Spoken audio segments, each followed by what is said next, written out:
Now, the Accra-bound end of the Tema motorway has been open to vehicular traffic a little over 24 hours since the final work on the bridge was done.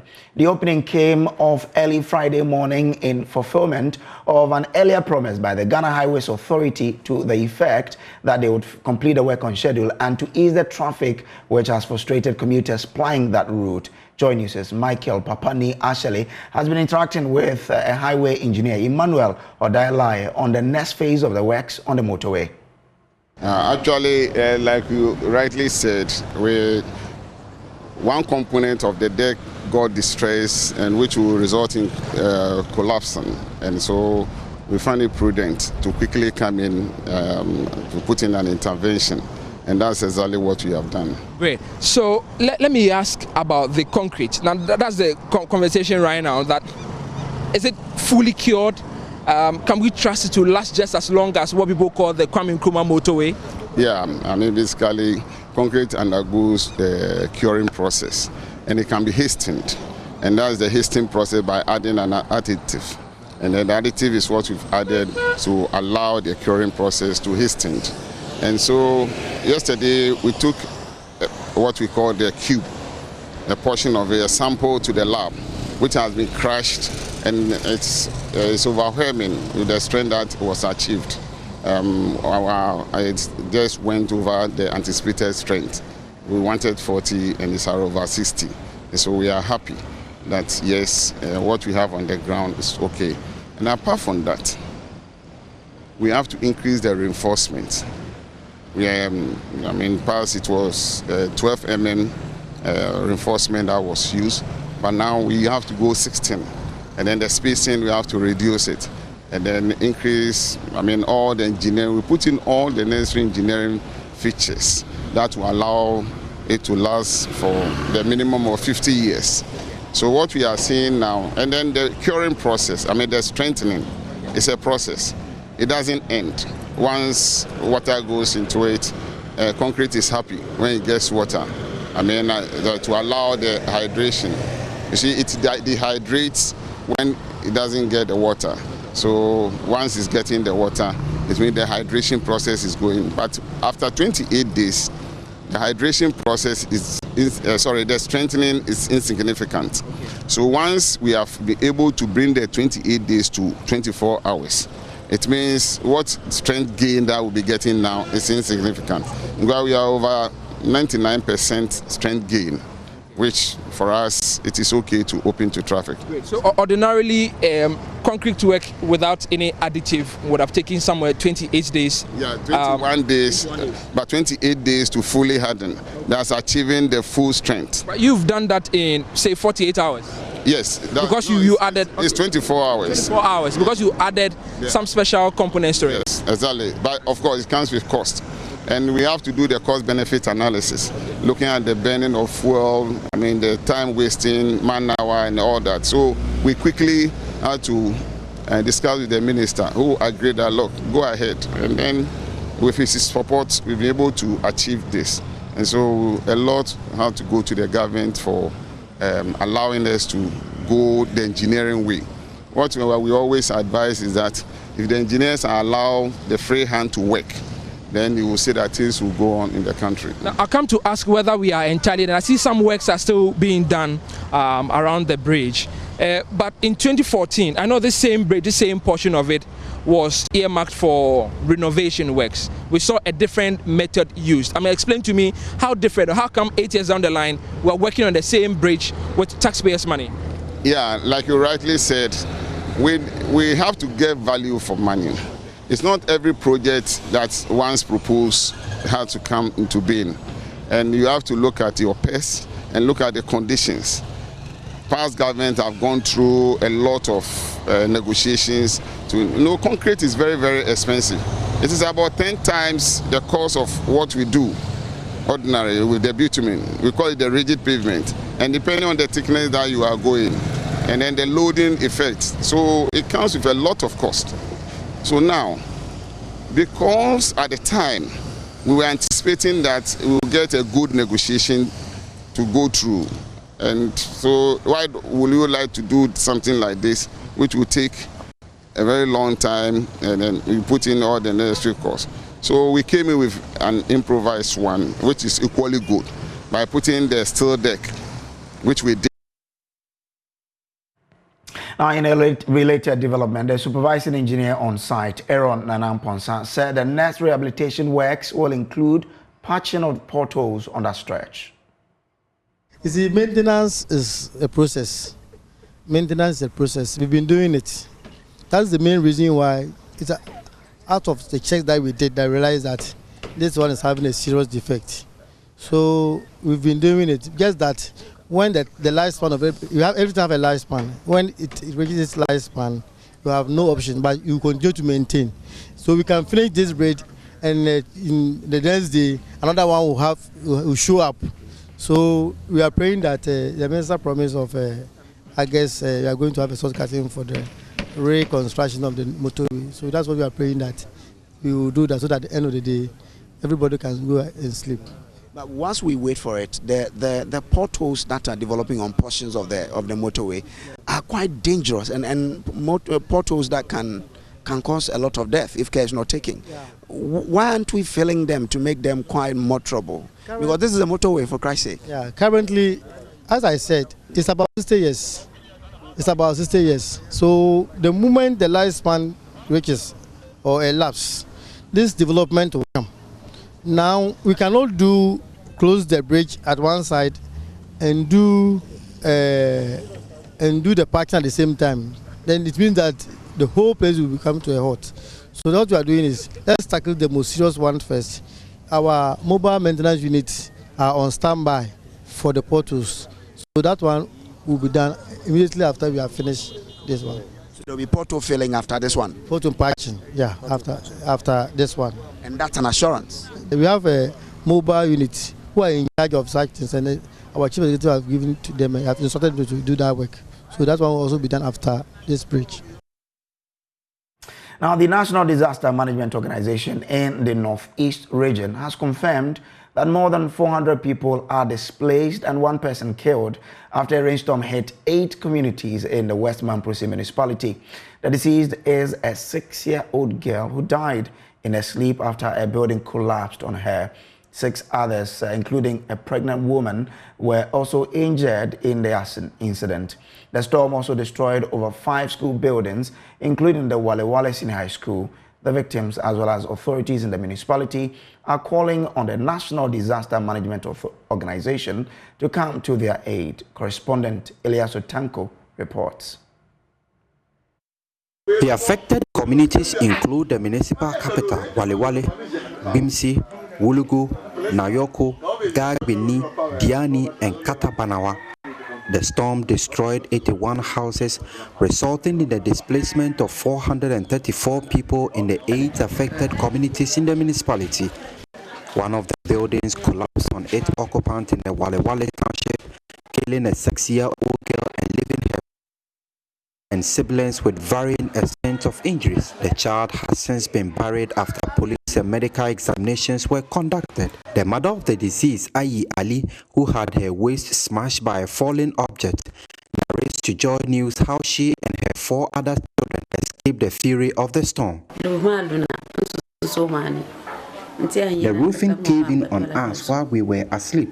I rushed to the rescue of my children, but it was already too late for my 6-year-old girl. The others also suffered injuries, and I also had a hit on my waist by a falling object. Her husband, Alhaji Abdallah Bakare, a devoted Muslim, described the incident as the will of Allah, which he said has been accepted unconditionally. He has, however, called for support to fix his destroyed property. As of now, the roof has risen price.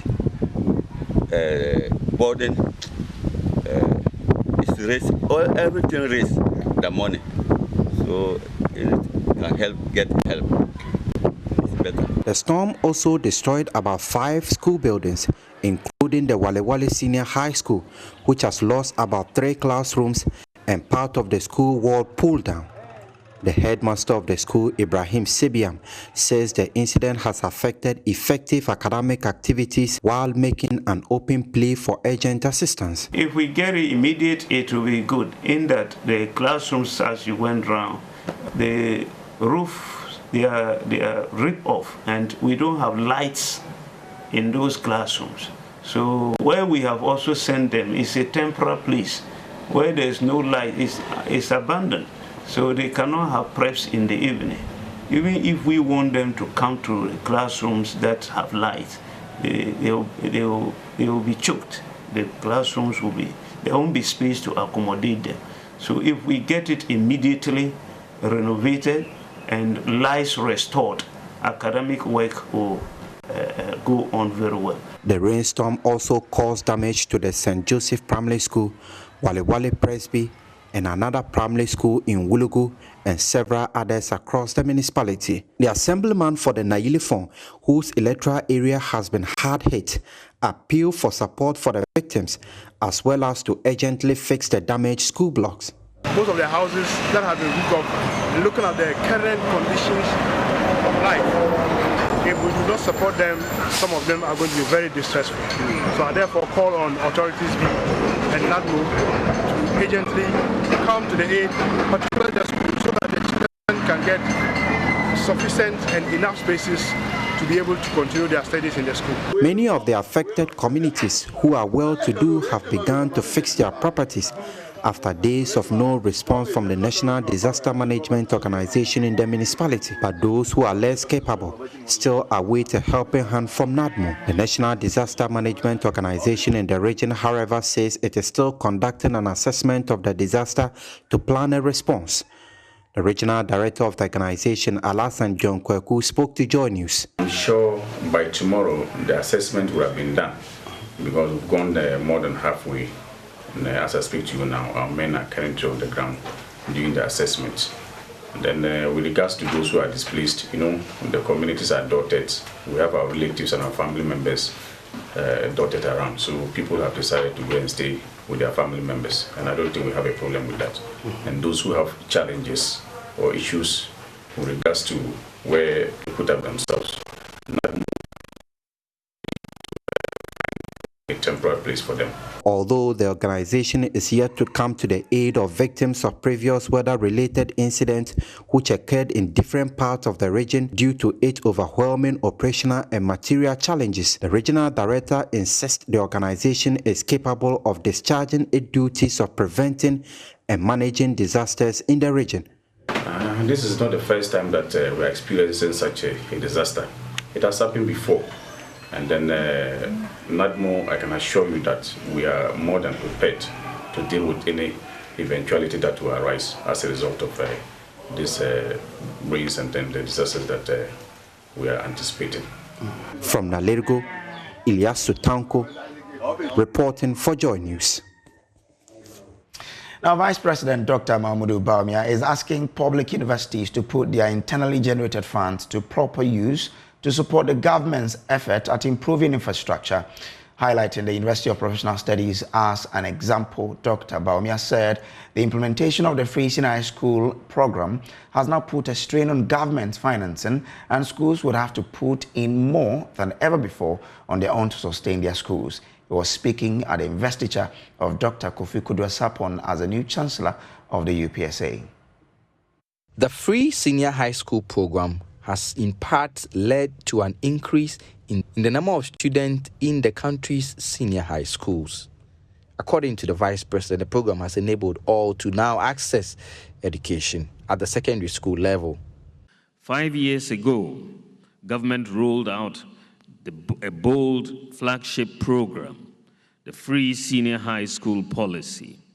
This program was to pave the way for junior high school graduates who otherwise would not have had the opportunity to further their education to be able to do so with their more privileged peers.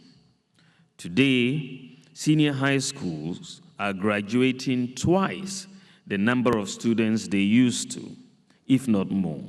Enrollment in senior high schools increased from 881,600 at the end of 2016 to the current level of 1,202,255 in 2021. This represents the biggest increase in secondary level enrollment in our recent history. And what is more remarkable and encouraging is that now we are having more parity between males and females at the senior high school. Dr. Bawumia was speaking at the investiture of Dr. Kofi Kojo Sapon as the Chancellor of the University of Professional Studies here in Accra.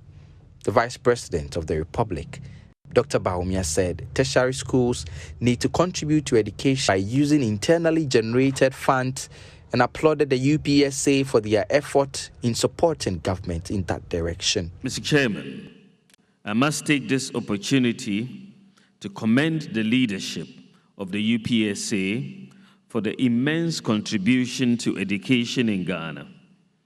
Government is grateful that the UPSA continues to lead the way in a constructive use of internally generated funds to benefit the university community and our country, Ghana.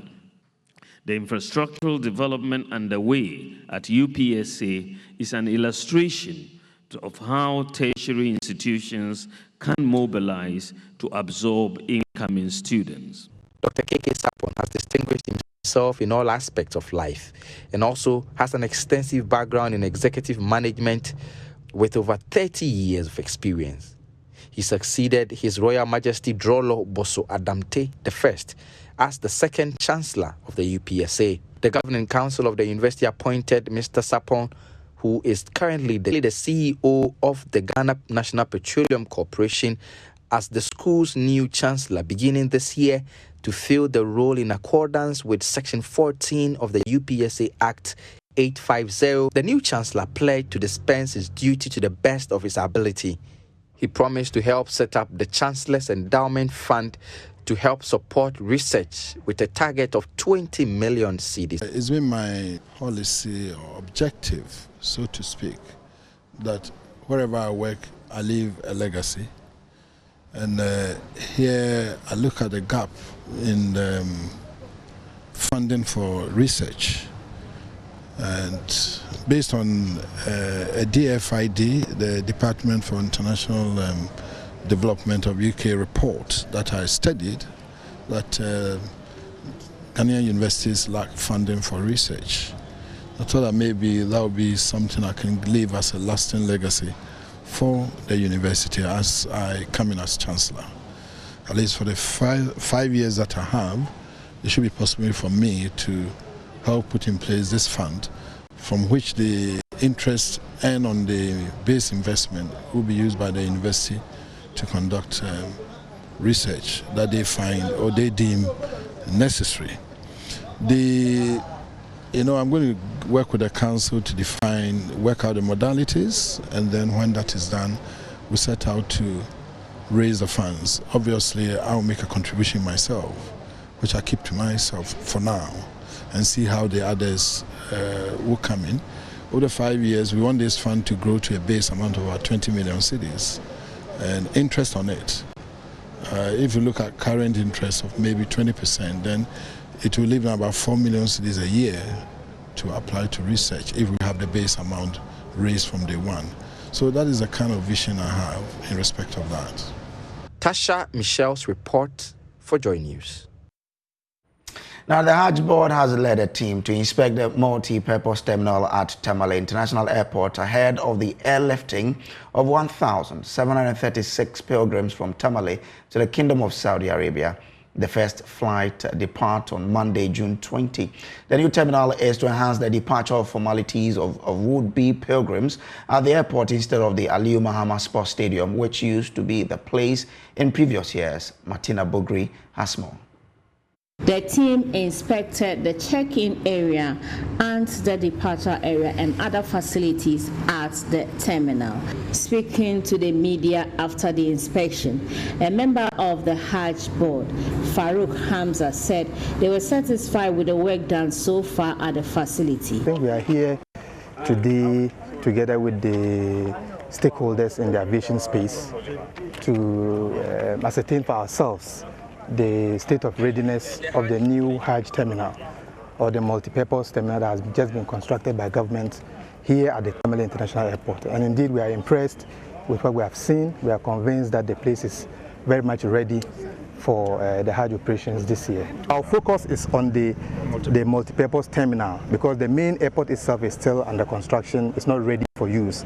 But the multipurpose terminal, or the Hajj terminal, is actually what we are going to use for the operations this year, early next week.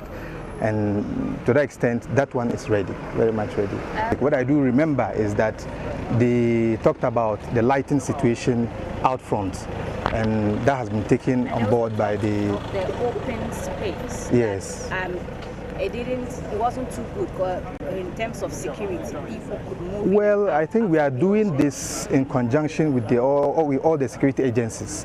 So I don't see much of an issue there. If it is the fact that the place is open or is exposed, it is not new. Hajj terminals, even in Saudi, are very much open in the same way. So it is not a big issue. As long as the integrity of the place is, assured, pilgrims will go through the check-in, get to the sterile area without interference by non-travelers, then it is very much okay to go. He said even though the facility is designed to accommodate up to 800 people at a time, only 350 seats are available for now, adding that adjustments will be made to accommodate the rest of the pilgrims. The area that we looked at has enough capacity to take up to 800 passengers at a time, except that the seating arrangement made presently is for 350 passengers. So we are going to augment the seats with more seats to be able to take care of the extra 80 or so passengers, because our flight capacity is about 433 per flight. Chairman of the Hajj Agents Union, Alhaji Al-Hassan Zakaria, said even though there were few challenges, he believes it will not hinder the progress of work. For what we have seen is satisfaction. We can manage it for the meantime. We can use the facility for the meantime. Even though there are some patches of things that have to go, but we can use it. It's just a minor patches. Electrician, sealing cars, and then so forth. It doesn't go to the main things that can affect the movement of the Hajjis. Well, new things, such it has challenges, but we will go with it. I mean, there are people who have to go around with them and show them what to do and not to do. So I think we are within the Now, the renovated National Museum of Ghana currently has in its possession cars used by two of Ghana's former presidents and a host of eye-catching historical artifacts. We have a very beautiful story to tell you on this one. But in the meantime, as the effect of the climate crisis increase, taking its toll on people living in poverty and endangering the livelihoods of smallholder farmers, especially women, the Center for Indigenous Knowledge and Organizational Development has held a conference for smallholder women farmers in the Bono East and Ahavo regions. The meeting, held under the theme Building Resilient Livelihoods for Women and Smallholder Farmers Through the Agroecology, is to, among other things, give the women group the opportunity to share their experiences on agroecology, as well as discuss challenges facing them and propose strategies aimed at addressing them. And it's Anas Sabet has more. Women are key actors in Ghana's agricultural sector, where they constitute more than 50% of the labor force and produce about 70% of the country's food stock. However, women continue to face multiple disadvantages, especially in the rural areas. To help empower these marginalized groups and encourage them to adapt to agroecological farming methods, which is one of the surest ways of combating climate change and addressing food security, the Center for Indigenous Knowledge and Organizational Structure, with support from ActionAid and the Alliance for Food Sovereignty in Africa, held a conference for smallholder women farmers in the Bono East and Ahafo regions. Wilberforce Latte is a Deputy Executive Director for the southern part of the country at SECOD. About 5 years ago, we started, together with ActionAid and Peasant Farmers Association of Ghana, we started working on promoting agroecology. So last year, we brought together the women farmers, or the women counterparts of the members of the agroecology movement in the transition zone. But this year, again, in collaboration with Action Aid, we are organizing this meeting and to look more at the practical things, when it comes to soil fertility management, when it comes to pest management. What are the critical things that has to be done? This women group used the opportunity to share their experiences on agroecology as well as challenges facing them and proposed strategies aimed at addressing them. They have quite a lot of experience. In fact, as part of the program, we gave them the opportunity to share their experiences, and they did. I mean, it's remarkable. Some of them are using tobacco, neem, and garlic to ward off pests, from their crops. And there are a lot of knowledge. Where we have gotten them to now is how can they put the knowledge into practice. One of the areas discussed at the conference has to do with the establishment of a market for organic food crops. Olawumi Benedict is an organic farmer, a trainer and an advocate for the participatory guaranteed systems. She encouraged the farmer group to come together by having an identity and also establish satellite markets in their respective areas. We all know that organic is more expensive than conventional. So how do we encourage them to continue to do organic if they are selling at the normal market? So we have come to tell them that they can have segregated market all over, but they need identification. They need to be identified with something. And the only tool for certification all over the world is called PGS. The group were then taken to a demonstration farm at country number 2, where they received the practical knowledge on some agroecological farming methods. They share with us what they learned in the process. In fact, what we can, so many things, a lot of deliberations, experience sharing, like whatever is transpiring on each other field. In terms of our preparation to shun away pests from our vegetables. At this conference, I've learned so many methods, like a way of fertilizing the products, that you can use rice. You soak the rice overnight, then you pour the water out of it, add sulfur. You spray your produce with it. Programs officer at ActionAid Ghana, Yahose, brought and admonished government to address the poor road networks linking farming communities to major market centers, as it remains one of the key challenges facing smallholder farmers. One key challenge that they mentioned was access to their roads, good roads from their communities to the market centers. And I think it also affects their ability to access the market. So if in areas where there's an opportunity for government to construct the roads, I think it will be quite important for them so they can get access to the market. Reporting for JoyNews, Anas Sabit. Now, on Monday, we'll bring you the latest in our Total Recall series that focuses on the men's gold story. Nearly 3 years since the prosecution of its founder, Nana Appiah Mensah, commenced, customers continue to bear the brunt of not having access to their locked-up funds. Here is what to expect.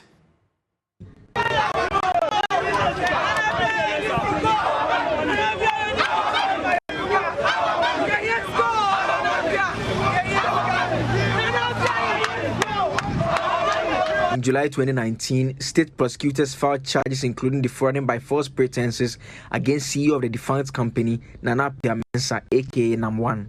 This was after he had returned from the United Arab Emirates, where he had been in custody for months. To assist us make full recovery of the amount owed Men's Gold by Horizon Royal Diamond in Dubai. As an act of good faith, we are willing to engage the Attorney General's office on the best possible way for them to aid Men's Gold by employing international law and diplomatic relations to ensure we achieve this objective. 2, to unfreeze our companies and my personal bank account and asset for us to utilize these as vehicles to get productive in order to meet our liabilities, or to our customers and some business associates in our bid to resolve our liabilities immediately.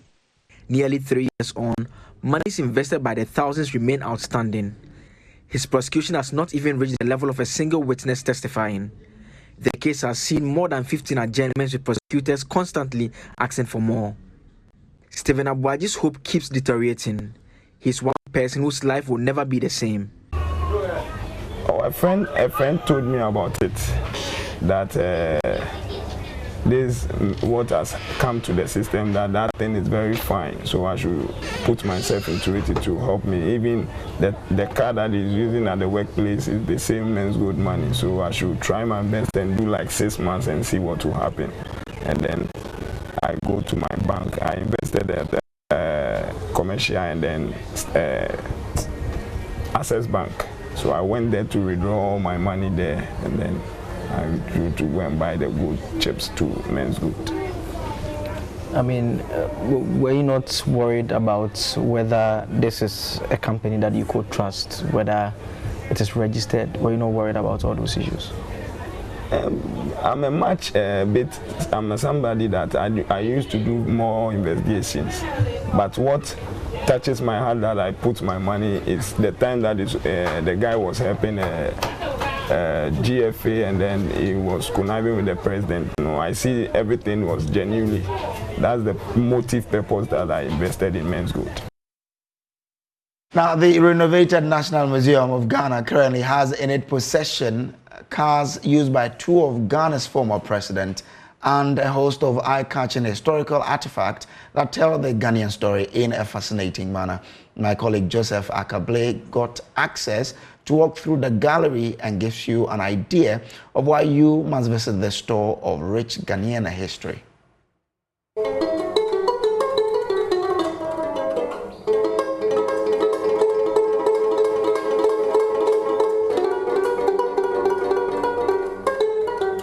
Part of the roof started falling down. And so to be able to protect life and property, then leadership decided to close it down to be able to do the renovation works. And so when I came, the place was closed down. And so we decided to work on. And so by God's grace, this is what we've been able to do.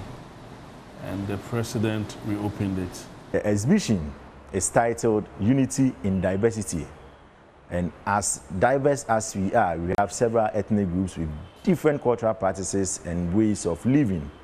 The museum seeks to promote who we are, bring us together as one, so that when someone comes in, the person will first understand who we are as Ghanaians, our heritage, our history, where we've come from and where we aspire to be in the nearest future. So this is a museum of ethnography, art and archaeology, and the collections here speak to various aspects of our heritage.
those vehicles were used by the Mercedes-Benz, the Land Cruiser, the limousine, the Nissan Petrol. They were used by former President Kufuor. But the Cadillac was used by the late President Kwame Nkrumah. Yes. And so we in the near future, what we intend to do is to have an automobile museum with former president vehicles. We have a lot that we are going to work on. And so the vision is that in the near future, we are going to have a proper automobile museum that when you enter, you have different types of vehicles used by our former heads of states. Yes.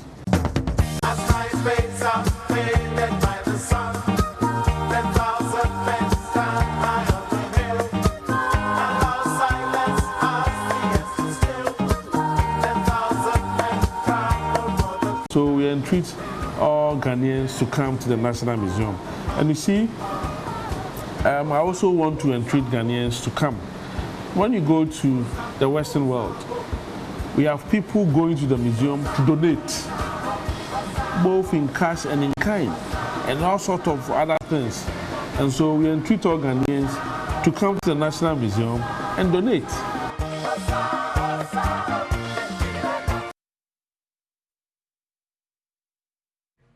All right, so it's now time for us to bring you Tech Talk, and the man is here. Hi. Hello. How are you doing? I'm very well. How are you? I'm good. There's some very nice items on display there at the museum. You're a tech person. How can we use tech to improve what we have on display there? Do you want me to give them ideas so they'll do it for free? They're trying to pay me and I'll show them what. But okay, but out of the items there, which one? You know, tech is synonymous with cars, right? Mm-hmm. Most techies love cars. Okay. So if I'm going there, definitely for the car. Which of the cars? I would have said the Mercedes, but I'm a BMW fanboy, so I'll go for the Cadillac. All right, so what do we have today? Number one, WhatsApp is now going to let you transfer your chat history from Android to iOS. Okay. You know, this has been a problem for a lot of people who use Android who want to switch to iPhones because the moment you're ready to switch, then your messages can't come. Okay. Yeah, and then you have to go pay for an app like WhatsApp Trans, and those apps cost a pretty penny just to transfer your chats from Android to iOS. Last year, you know, Google and WhatsApp partnered, and now you can do from iOS to Android. But the reverse was not possible. Okay. Now it is possible. Yes. Okay, so it means that moving from my Android to the iPhone, because yesterday we were trying to transfer certain things. Let's see how it was taking some time. I didn't have that much time, but anyway, let's see how it goes. Yeah. What's next? So, you know, the fastest growing social media platform in the world right now is TikTok. Okay. Right? And every app is looking to become like TikTok. Number one, Facebook. Okay. Facebook is looking to change the algorithm to take on TikTok. And Okay. that was from a leaked memo. So, yeah, very soon you start seeing stuff, you know, like TikTok-like stuff. Already they're doing the Reels, which is on TikTok, which is a TikTok kind of feature. They're doing it on Facebook. So you have the Facebook stories. But now, you know, the TikTok algorithm, basically how it works is that it doesn't rely on your popularity on the platform for you to see what is new. You understand? So it's just a lot of things come into play. So it's always fresh content you're always seeing. You're always seeing new people. You're always seeing engaging stuff. It's not dependent on popularity. It's not dependent on engagement. Okay. So you may have 5 million views yesterday, but today somebody with 1 view can, you know, overtake you. Yeah. So they're looking to adopt that algorithm, and we think that's the way to go. TikTok doing that has caused them to blow. And, you know, they're the fastest growing social media platform. So that would be a very interesting thing to see with Facebook. All right, let's see how it goes. But what's next? Guess who wants to copy TikTok as well? Okay, so Facebook wants to. The one who's maybe Twitter. Yes. Elon Musk. Exactly. But has he bought it really? Well, we heard that. Yeah, some back and forth. Yes. So what happened was that he said that there were bots on the platform, and he was complaining that Twitter's not giving him the realistic figure of bots that are on the platform. So he wanted, a document, yes, an audit of some sort to show all the users, to see which ones are real human beings and which ones are bots. And it seems to be like, they're meeting in the middle, so that the purchase is going to happen. Okay, and then when it happens, he wants to turn... Yes, so yesterday he had a chat, with Twitter employees, and he said to them, hey, I want Twitter to be more like WeChat and TikTok. Okay. Now that's interesting because WeChat and TikTok are both Chinese companies. Yes. But he says, in China, you can't do anything without WeChat. It's like your payment platform, it's your entertainment, it's your chatting, social media platform. So he wants Twitter to become something like WeChat and TikTok. He wants it to be engaging. He wants people to enjoy Twitter. Twitter seems to be more too serious, news and facts. So Charlie, let's loosen up. Let's loosen up. Let's have some fun. Like we do on Fridays. And finally, another company wants to copy TikTok. Hey, Charlie, then TikTok. Yeah, I mean, if you look at the statistics, TikTok is really, really doing well. Okay, so Facebook wants to. Twitter wants to. Which of them again? Take a while. Instagram? Exactly. So Instagram is going full screen experience just like TikTok, and they've already started testing it. So when you go to TikTok, the videos take over your whole screen. But Instagram still has the navigation bars at the bottom and that stuff.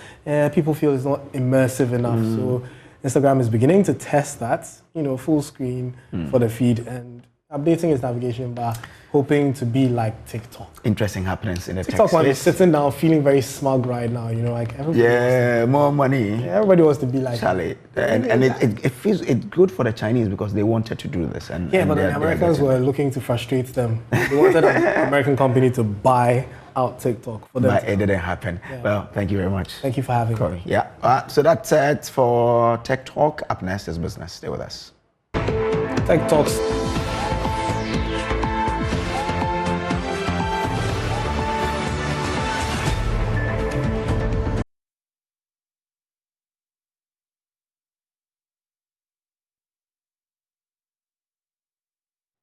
Hi, good morning. Welcome to Business. My name is Darryl Kwao. The Ghana Climate Innovation Center is pushing for more gender inclusion in the climate change fight to aid economic development. Now, Executive Director of the center, Ruka Sanusi, says several stats show women contribute a lot to policy formulation and change development. There's more in the following report. Climate change has been one of the biggest issues on the global socio-economic table. This is primarily because of the dangers these weather and ecological changes poses to the development of the economy. Speaking at the 2022 Incubating Climate Innovation, the Executive Director of the Ghana Climate Innovation Center, Ruka Sanusi, said women have a crucial role to play in winning the fight against greenhouse emission and achieving friendly green environment. I mean, it's important to have a gender-inclusive approach when it comes to climate change because the vulnerable and women are the ones that, they've been identified as those parts of our society who are going to be affected more adversely by climate change. So whatever it is that we're doing, whatever policy issues, policy interventions, finance interventions that we're implementing should take the marginal groups into consideration, and that includes women. But more especially, I think women entrepreneurs also contribute to the economy, and they have special needs. And as contributing to the economy, climate change presents business opportunities. Right, so they need to be aware of these opportunities. In her address, the Canadian High Commissioner to Ghana, Her Excellency Kati Chaba, said Canada will contribute 133 billion Canadian dollars to establish the Canada African Development Bank Climate Fund. As part of this commitment, Canada will contribute almost 133 million Canadian dollars to establish the Canada African Development Fund, which aims to enhance women's economic rights and participation in climate action, mobilize private capital to fill the climate investment gap in Africa. I hope that this is an investment that resonates with those of you in this room and that you will find ways to tap into these funds through African Development Bank mechanisms.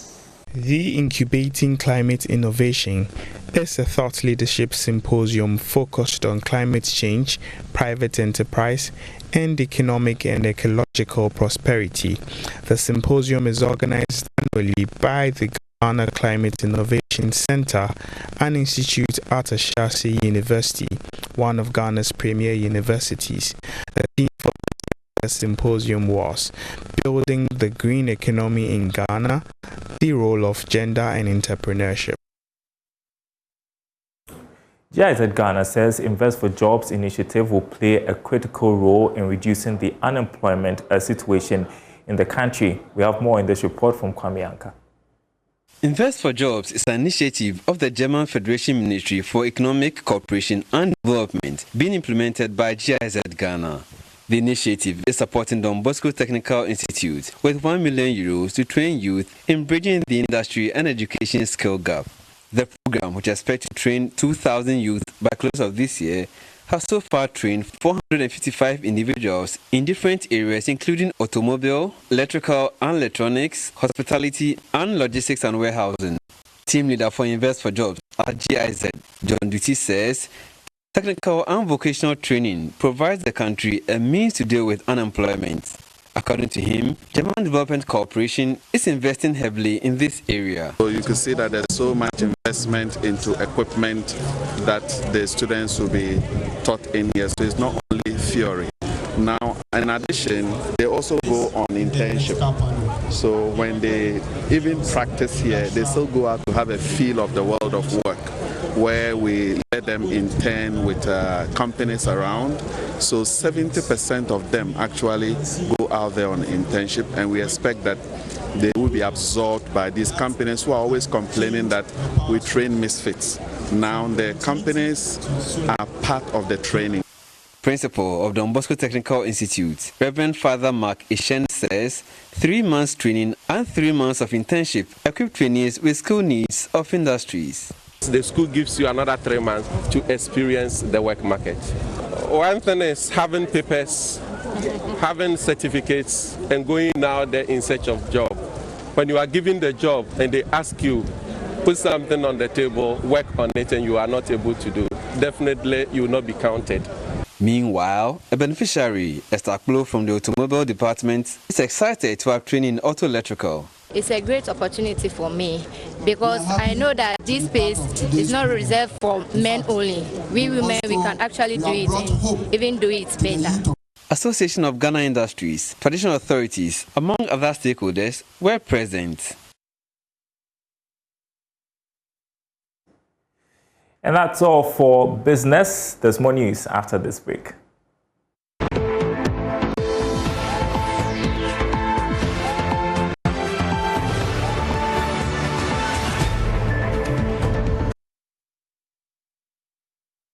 So let me take you back to the Western region, where information reaching has indicated a part of the hotel, Fijai International Hotel, located at Fijai in Takoradi, has collapsed. Videos and pictures in our possession indicate that it collapsed onto part of the main Takoradi Cape Coast highway, causing vehicular traffic. Our Western region correspondent in Athalia Kwanzaa is there and joins us on Zoom now. Ina, thanks very much. So what can you report for us from where you are? I'm at the West Fijai International Hotel. That is the hotel you see in the video.